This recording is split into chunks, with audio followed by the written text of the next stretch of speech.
So let's move on to the best Marvel movie. We've got 3 movies that could possibly be our best Marvel movie.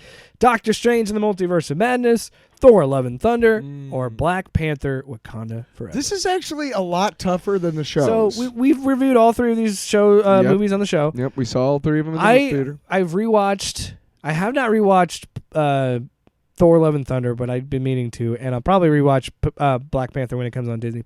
Yes, I've rewatched the So first of the 2, 3, yeah. Doctor Strange is the only one that I've watched twice. Yeah. I don't think I even finished it because it was late at night. But I think of the 3, first, yeah. So let's kind of do what we did last time. Sure. Doctor Strange in the Multiverse of Madness. I fucking love Sam Raimi. He's probably one of my favorite directors, if not my favorite director. So I loved his influence on this. Is the story a little sloppy at times? Sure. But I love that we got to see a little bit of a darker side to not only Wanda, but the universe with how she just fucking annihilated the Illuminati. I love that. And it's a multiverse movie, so it can happen, and that's not actually the one, it's shitty we have to see Professor Xavier die on screen yet again, but that also doesn't have to be this Charles Xavier for the MCU. You know what I mean? We can have John Krasinski be that meme moment of being like, oh shit, they fan casted him because of all the memes and shit. So it works for me. I know a lot of people hate that scene. I like, or it's not hate it, but it definitely divides the fandom for sure. I like that movie a lot. It's not my best, but I do like it a lot. What do you think about Doctor Strange 2? But about the same thing. I'd also fucking Danny Elfman, dude. Oh my god, get him back doing superhero movies again. Whew. So here's how I kind of want to do this category is because I know which one I like the best, and I know what reasons, but I love all 3 of them for different reasons. So okay, so if I'm so start with Doctor Strange in the Multiverse of Madness is not my top. No, not me overall. No.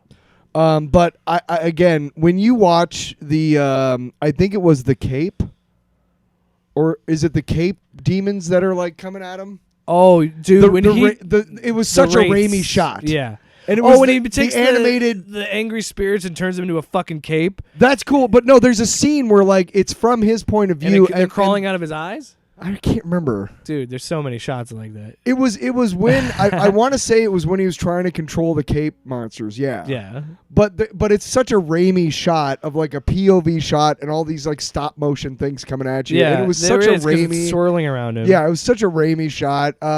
Yeah, I pretty much loved it for the same reasons. Of course, I thought it was a fun movie because of all the multiverse travel. My favorite part, some of the exposition when they first got to that one place, my favorite part of pizza balls. My favorite part of the third act is when he is, because you think about it, it's why did he just bury that Defender Strange right there? And I was like, that's got to probably come up later, right?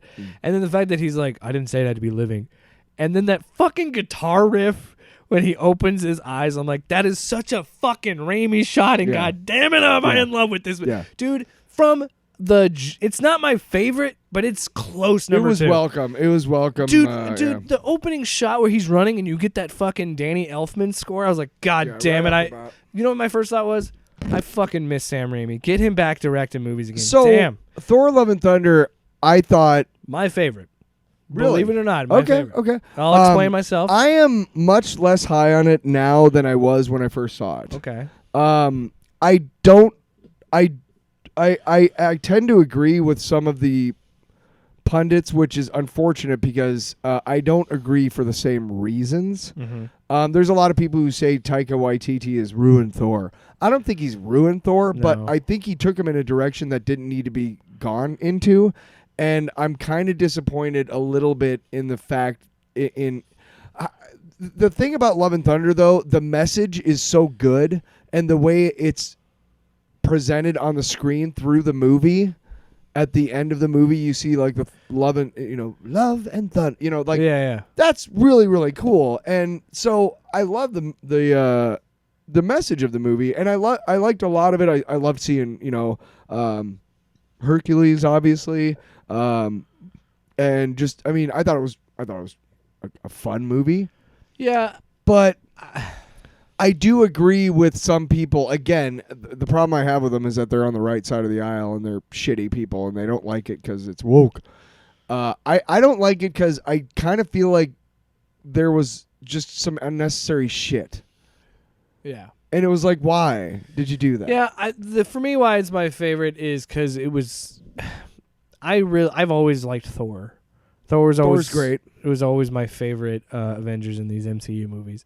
And look, I get it because his arc from Ragnarok to Infinity War to Endgame is fucking awesome. It's and as somebody who's loved the character, it's just my heater. Huh. You're looking around like somebody's breaking into the house. Like, whoa. It sounded like one of them Star Trek doors opening. Hey, we gotta stop. It's just my heater. It's just my heater, Tyler. No, but I understand because that is a great arc, and somebody who's loved that character since. And look, I even like the first Thor movie. Second Thor movie, I can't remember a fucking thing of. Yeah, me neither. But Ragnarok was so good, and I think that Ragnarok was really. I will good, tell you this: I can understand the criticism that Ragnarok was a little bit more reined in and was still. Felt like a Marvel movie, but had Taika's flavor. Now this is completely Taika's movie with the Marvel universe, and I can understand criticisms of it, and I think a lot of the criticisms are valid. But for me, I loved it because it was pure escapism, and I feel like it was nice to see We talk about Peyton Reed saying that he wanted Quantumania. He wanted to make Quantumania as big as it is because he hated being the palate cleanser. I think people are upset because Thor's the palate cleanser right now, or he was. I think the next movie he'll probably go back to have a little bit more serious. Well, I don't know if Taika is going to be doing the next one. If there's another one, I don't think Taika's coming back. I don't think so. But anyway, I liked that this was a palate cleanser for Thor, and it was fun to see the character grow in a way of like, oh, every Thor movie is finding himself. No, it's not. The first Thor movie, he's learning not to be a dick. The second Thor movie, I can't. He was dealing with the loss of his mother. Sure. The third movie, he loses his house, he loses his homeland, he loses his fucking dad. He realized he had a sister that he didn't know existed. So it's not about finding himself, it's about him losing everything because it's called Ragnarok. Yeah. And then this is him actually being like, what does it mean now that my brother's dead, my mom's dead, my dad's dead, Asgard's gone, Tony's dead, Steve's gone. So, yeah, I understand that people probably want a little bit more emotion to it. But at the same time, it's like, this is how he's dealing with it. Yeah. This is how he's figuring it out. Yeah. So that's why it's my favorite. Also, there's some really fucking funny moments.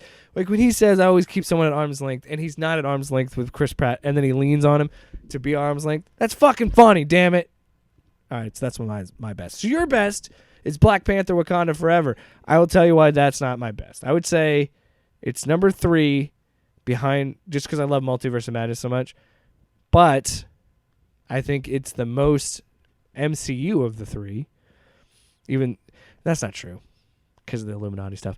No, I think it's a well-made movie. I really love what they did with Namor. I love that they didn't kill him. I love that he's going to come back. I don't know, man. I really like Winston Duke, and I want to see Winston Duke as Black Panther, but I don't know. Shuri is okay. I would, again, also like... I just like everybody else but Shuri. I don't know. Maybe I'm weird. Am I weird? Are you done? Yeah, I'm done. Black Panther Wakanda Forever. Sit over here for like 5 minutes. Like, no, it's a fun movie. I'm sorry. Tell me why you love Black Panther Wakanda. Black Panther Wakanda your best Forever movie? Is my favorite of the year, and here's why. I am a huge Namor fan. And like you said, I loved what they did with the character and how they made him into they made him into a realistic character that fit in this universe. I agree with you that it is the most MCU of the 3 movies. However, I just really like the only criticism I had of that one was honestly like the final battle CGI type stuff. There was some wonky stuff there, but I loved the message of the movie, which is you got to move on. You have to accept what is and move on. And they kind of recast the character in an interesting way. A little bit. Because you could just they figured move the movie it out. 10 years in the future and right? have him be the guy. But also, again, I think mostly because I just loved Namor so much. I know that's kind of like, really? But I just really did. The guy, I loved his portrayal. He was great. And I finally have a fucking Namor Lego minifigure. Yeah! Fuck yeah! And I thought it was interesting that they went to Mesopotamia and like Aztec culture. What? No, what? What did they do? Forget it. Lego! No, god damn it. So Black Panther, Wakanda Forever. Anything else you want to say about it? Lego! All right. So best Marvel movie. I know I'm going to get heat for this, but for me, Thor: Love and Thunder. For Tyler, it's Black Panther, Wakanda Forever. Off panel, off topic with Jake and Tyler.